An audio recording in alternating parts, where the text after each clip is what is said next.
नमस्कार दोस्तों, welcome to my channel let us solve.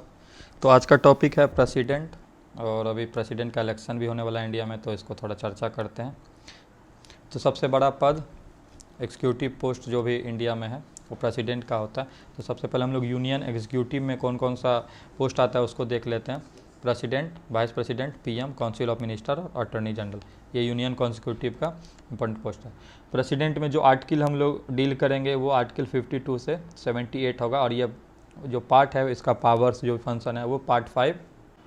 अब जानते हैं कि इसका इलेक्शन के बारे में। तो इलेक्शन का आर्टिकल हो जाएगा आर्टिकल 54, और इलेक्टोरल कॉलेज के तहत इसका होता है। डायरेक्ट इलेक्शन नहीं होता है, इनडायरेक्ट इलेक्शन होता है। तो इस पर भी हम चर्चा करेंगे कि इनडायरेक्ट क्यों होता है। तो इलेक्टोरल कॉलेज को समझते हैं कि कैसे कैसे होता है, क्या मतलब कैसे इलेक्ट्रिकल वैल्यू निकाला जाता है। तो elected member of both houses, मतलब लोकसभा और राज्यसभा, इसमें वोट करते हैं जो मेंबर्स रिप्रेजेंटेटिव होते हैं, मतलब चाहे लोकसभा राज्यसभा के। फिर elected member of legislative state assembly, मतलब स्टेट के जो एमएलए हो गए मतलब वो लोग इसमें वोट करते हैं। फिर elected member of legislative assemblies of UTs, वो भी वोट करते हैं। वोट वैल्यू, यहाँ इसका इलेक्शन के बारे में अगर चर्चा करते हैं तो ये इलेक्शन का आर्टिकल 55 में आ जाता है। वोट वैल्यू कैसे निकाला जाता है, तो हम लोग स्टेट से चलते हैं। तो एमएलए का निकाला जाता है total population of state divided by total number of elected member of the state in legislative assembly divided by 1/1000, ठीक है, ये सॉरी मल्टीप्लाइड बाय 1/1000। तो एमएलए का यहाँ से वैल्यू निकल जाता है। एमपी का वैल्यू के लिए total value of votes of all MLA of all state, मतलब टोटल एमएलए का जो वोट वैल्यू है उसको divided by total number of elected MP, ठीक है। तो यहाँ से इन दोनों को ऐड करके जो भी होता है वो वोट निकाला जाता है। और कैसे डिफाइन करेंगे कि किसको प्रेसिडेंशियल पोस्ट मिला। मान लीजिए 2 3 4 1 2 3 4 4 मेंबर अगर 1 2 3 4 हैं, तो इसमें शायद हर एक मेंबर को एक बैलेट पेपर दिया जाता है। उसमें प्रीफ्रेंस सेट करना होता है, 1 पे आप किसको, 2 पे किसको। तो सबका प्रीफ्रेंस के अनुसार अगर 1 सेलेक्ट है तो 1 नहीं है तो फिर एक किसी लिस्ट वाले को हटा के फिर टॉप 3 में फिर प्रीफ्रेंस ऐसे देखा जाता है। और इलेक्टोरल कोटा मतलब कैसे होता है, total number of valid vote जितना भी हुआ डिवाइडेड बाय 2 प्लस 1, ये प्लस 1 जो है उतना जिसको वोट आएगा वो प्रेसिडेंशियल कैंडिडेट विन होके प्रेसिडेंट बनेगा। अब डिस्कस करते हैं कि इनडायरेक्ट इलेक्शन क्यों, डायरेक्ट इलेक्शन क्यों नहीं। तो हम लोग देखते हैं कि इंडिया में जो भी रियल पावर है वो सारा वेस्टेड है पीएम और काउंसिल ऑफ मिनिस्टर पे। तो कहीं ना कहीं एक मतलब जो राष्ट्रपति का पद होता है हम लोग में, वो कुछ इंपॉर्टेंट डिसीजन और ये सब लेने के लिए ही मतलब उनको पावर्स है बहुत सी। और जो normal day to day life या जो भी रूल मतलब लॉ इन एक्शन ये वो में जो बनना उनना होता है, अमेंडमेंट का पास कराना, वो सब सारा पार्लियामेंट से होता है। तो इसलिए दूसरा वजह है कि प्रेसिडेंट का इलेक्शन कराने में जो फिर प्रोसेस होगा पूरे कंट्री वाइड, उसमें बहुत सारा इलेक्शन का प्रोसेस होगा, बहुत सारा पैसा खर्चा होगा। और ये बहुत दिन से ऐसा नियम चलते आ रहा है, तो इसी को फॉलो करके इनडायरेक्ट इलेक्शन को ही फॉलो किया जा रहा है अभी भी। और इस बार भी 2022 में जो प्रेसिडेंट का इलेक्शन होने वाला है उसमें भी यही प्रोसेस होगा। अब अगला टॉपिक आ जाता है कि क्वालिफिकेशन क्या होना चाहिए प्रेसिडेंट बनने के लिए। जैसे हर कोई तो नहीं बन जाएगा डायरेक्ट प्रेसिडेंट, इसका क्वालिफिकेशन का आपको आर्टिकल 58 में मिल जाएगा। पहली बात, वो सिटीजन ऑफ इंडिया होना चाहिए, भारत के नागरिक। 35 साल उनका पूरा होना चाहिए, मतलब मिनिमम एज जो है वो 35 ईयर्स है। Should be qualified for election in Lok Sabha member, मतलब वो लोकसभा मेंबर के लिए क्वालिफिकेशन रखते हो। और शुड नॉट होल्ड, मतलब कोई भी प्रॉफिटेबल पोस्ट ना होल्ड करते हो, ना ही यूनियन गवर्नमेंट, ना स्टेट गवर्नमेंट, लोकल अथॉरिटी या एनी पब्लिक ऑफिसेस जो भी। इसमें अगला टॉपिक आ जाता है ओथ्स। तो ये 68 में आपको मिल जाएगा, 68 आर्टिकल में ओथ्स ऑफ द प्रेसिडेंट। तो वो ओथ लेते हैं कि हम एग्जीक्यूटिव ऑफिस को अच्छे से जो भी हमको काम दिया जाएगा उसको निभाएंगे। Protect and defend constitution of India and law के तहत वो काम करेंगे, और हर समय पीपल के वेल बीइंग के लिए काम करेंगे। अब एक यहाँ इंपॉर्टेंट क्वेश्चन अभी आ जाता है कि कौन ओथ दिलाता है प्रेसिडेंट को। प्रेसिडेंट बन गए, इलेक्ट हो गए, तो उनको कौन मतलब ओथ दिलाएगा। तो चीफ जस्टिस ऑफ इंडिया जो भी हैं वो दिलवाते हैं। अगर ये एब्सेंट हैं तो जो सीनियर मोस्ट जज होंगे, जो सीनियर मोस्ट जज होंगे इन एब्सेंस, तो सीनियर मोस्ट जज जो है वो उनको ओथ एडमिनिस्ट्रेट कराएंगे। नेक्स्ट टॉपिक दोस्तों डिस्कस करेंगे उनका टर्म के बारे में, इम्पीचमेंट के बारे में, वैकेंसी के बारे में। तो टर्म आर्टिकल 56 इम्पीचमेंट 61 और वैकेंसी 62। टर्म जो है उनका जनरली 5 ईयर्स के लिए है। इन केस अगर वो खुद से रेजिग्नेशन देते हैं, इम्पीचमेंट होता है या कुछ ऐसा प्रोसेस, तो नहीं तो 5 ईयर का वो पूरा करते हैं।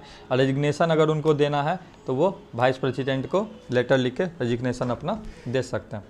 वैकेंसी की बात करते हैं, कब कब ऐसा सिचुएशन आता है कि वैकेंसी हो सकता है कि प्रेसिडेंशियल पोस्ट खाली हो जाए। तो एक है कि रिमूवल बाय इम्पीचमेंट, उनको हटाने का प्रयास किया जाए, वो खुद रेजिग्नेशन दे दे, टेन्योर 5 ईयर्स का कंप्लीट हो गया लेकिन इलेक्शन कराने में देरी हो गया या उनकी डेथ हो जाती है, तो इस केस में पोस्ट कुछ दिन के लिए वैकेंट रहता है और उनका चार्जेस किसी और को दिया जाता है, वरना ये खाली नहीं रहता। इम्पीचमेंट आर्टिकल 61 मैंने थोड़ी देर पहले बताया। तो इसमें क्या है कि जो भी चार्जेस लगाया जाएगा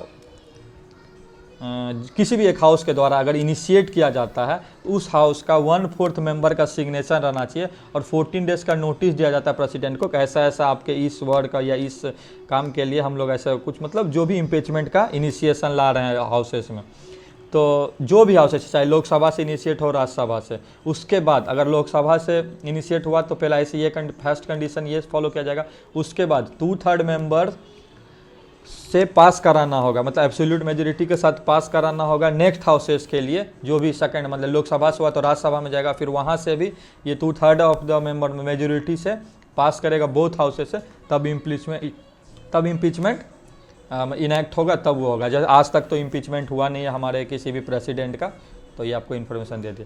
अब इनके पावर्स के बारे में देख लेते हैं, कुछ जानकारी ले लेते हैं। एग्जीक्यूटिव पावर रहता है, लेजिस्लेटिव पावर रहता है, financial power, judicial power, diplomatic power, military power और इमरजेंसी पावर। तो बहुत सारे मेजर पावर्स इनके पास रहते हैं जो डिटेल में फिर आप लोग देख सकते हैं इसके बारे में। वीटो पावर प्रेसिडेंट क्या होता है, तो इसका जिक्र किया गया आर्टिकल 111, मतलब 111 में वीटो पावर में किया गया। कि पहला जैसे बिल कोई हम लोग इनेक्ट किए पार्लियामेंट से, वो प्रेसिडेंट के पास गया। बिल एक्ट तब बनता है जब प्रेसिडेंट का उस पर सिग्नेचर हो जाता है तो वो एक्ट बन जाता है, वरना वो बिल ही रहता है। तो बिल को वो एसेंट दे सकते हैं, बिल को वो विथ होल्ड कर सकते हैं, बिल को वो रिटर्न कर सकते हैं। लेकिन इसमें एक एक्सेप्शन है कि मनी बिल अगर दोबारा उनके पास चला जा रहा है, मतलब पहली बार आया वो रिटर्न के फिर दोबारा अगर जा रहा है, तो एक्सेप्शन है कि इसको वो रिटर्न नहीं कर पाते हैं। उनका जो भी कॉन्स्टिट्यूशनल एरिया में रह के वो इनको रिटर्न नहीं कर पाता है। एब्सोल्यूट वीटो है कि कोई प्राइवेट मेंबर बिल है, मतलब लोकसभा का कोई मेंबर या राज्यसभा का वो प्राइवेट बिल ऐसा कुछ बना के अगर उनके पास जाता है तो वो उसको रिजेक्ट कर सकता है। या कि जैसे काउंसिल ऑफ मिनिस्टर के द्वारा कोई बिल किया जाता है, लेकिन उस समय क्या है कि डिसॉल्व हो गया हो, मतलब लोकसभा या वो, तब फिर उस बिल को वो एब्सोल्यूट वीटो के तहत रिजेक्ट कर सकते हैं। सस्पेंसिव वीटो क्या है, return and reconsideration of bill, मतलब कोई बिल उनको लग रहा है कि नहीं इसमें सही है, इसमें कुछ एडिशन होना चाहिए या कुछ रिडक्शन होना चाहिए, तो वो सस्पेंसिव वीटो के तहत वो उसको रिटर्न कर सकते हैं और रिकंसिडर के लिए भेज सकते हैं। पॉकेट वीटो क्या है कि जैसे कुछ बिल गया और वो पेंडिंग में छोड़ दे, मतलब ना उसमें हाँ कह रहे हैं ना कह रहे हैं, बहुत ज़्यादा पेंडेंसी हो गया उस बिल का और वो इस तरह से रह गया, कुछ दिन के बाद वो इनवैलिड ही हो जा रहा है और नॉर्मली सबको पता चल जा रहा है कि हाँ कोई इंटरेस्ट ही नहीं है इसमें। ऐसा एक बार हुआ था 1986 में, जेल सिंह हमारे उसमें प्रेसिडेंट थे, पीएम राजीव गांधी थे, तो Indian post office amendment bill गया था जिसको में ये पॉकेट वीटो से वो पेंडेंसी में रहा गया और उस पर कुछ एक्शन ही नहीं लिया गया। तो उसके बाद 24th कॉन्स्टिट्यूशनल अमेंडमेंट के तहत ऐसा किया गया कि ऑब्लिगेटरी कर दिया गया प्रेसिडेंट के लिए कि अगर कॉन्स्टिट्यूशनल अमेंडमेंट बिल जाएगा तो आप उसको, मतलब ऐसा पेंडेंसी में नहीं रह सकते, उस पर आपको एक्शन लेके उसको फर्दर आगे बढ़ाना होगा। प्रेसिडेंशियल का वीटो पावर स्टेट लेजिस्लेचर में भी देख लेते हैं, क्योंकि प्रेसिडेंट के ही अंदर में गवर्नर्स रहते हैं और गवर्नर्स क्या कहते हैं कि वो स्टेट का हर चीज़ को देखते हैं, मतलब सीएम का क्या कुछ है या काउंसिल ऑफ मिनिस्टर का या स्टेट में क्या कुछ रन कर रहा है। कॉन्स्टिट्यूशनल पावर गवर्नर के पास ज़्यादा रहता है, तो गवर्नर के पास भी प्रेसिडेंट जैसा सारा चूर होता है, एसेंट होल्ड कर सकते हैं, विड्रॉ कर सकते हैं, विथ होल्ड कर सकते हैं, सॉरी। उसके बाद फिर क्या कहते हैं कि एक और उनके पास रहता है कि गवर्नर वो होल्ड करके रिकंसिडरेशन फॉर प्रेसिडेंट के पास वो भेज सकते हैं। तो उस केस में क्या वहाँ पर प्रेसिडेंट फिर उस पर वीटो ले सकते हैं या उसको पास करने ओके या नॉट ओके, जो भी उनके पास। पार्डन पावर है, सब वैलिड एक सब सुप्रीम है, फर्स्ट मतलब सिटीजन ऑफ इंडिया हैं वो तो उनके पास सुप्रीम पावर है आर्टिकल 72 के साथ कि किसी का सज़ा को वो माफ़ कर सकते हैं, कम कर सकते हैं, या इस तरह का जो भी जुडिशियल एक्शन होने के बाद किसी पर्सन पे तो किसी का लाइफ इम्प्रिजमेंट को कम कर सकते हैं, डेथ सेंटेंस जो किसी को दिया जा सकता है उसको लाइफ इम्प्रिजमेंट में कन्वर्ट कर सकते हैं। तो क्षमा जान जो भी है उनको एक पावर मिलता है कि आप किसी को माफ़ कर सकते हैं। और कुछ इंपॉर्टेंट आर्टिकल इसके बीच में देखते हैं तो एक आर्टिकल 85 है, session of the parliament provocation और डिसोल्यूशन, मतलब डिसॉल्व करना है लोकसभा को, ये सबको सेशन ऑफ पार्लियामेंट को, तो 85 के तहत वो कर सकते हैं। प्रेसिडेंट का एक पावर 123 में है कि वो ऑर्डिनेंस प्रोमुलगेट कर सकते हैं और 143 में है कि वो सुप्रीम कोर्ट को कंसल्ट कर सकते हैं। तो ये इंपॉर्टेंट नोट के तहत कुछ आर्टिकल का डिस्कशन हो गया। तो थैंक यू दोस्तों। हम यहाँ पर टेलीग्राम का दे देते हैं t.me/let-us-solve। यहाँ पर भी आपको बहुत सारा मटेरियल मिल जाएगा।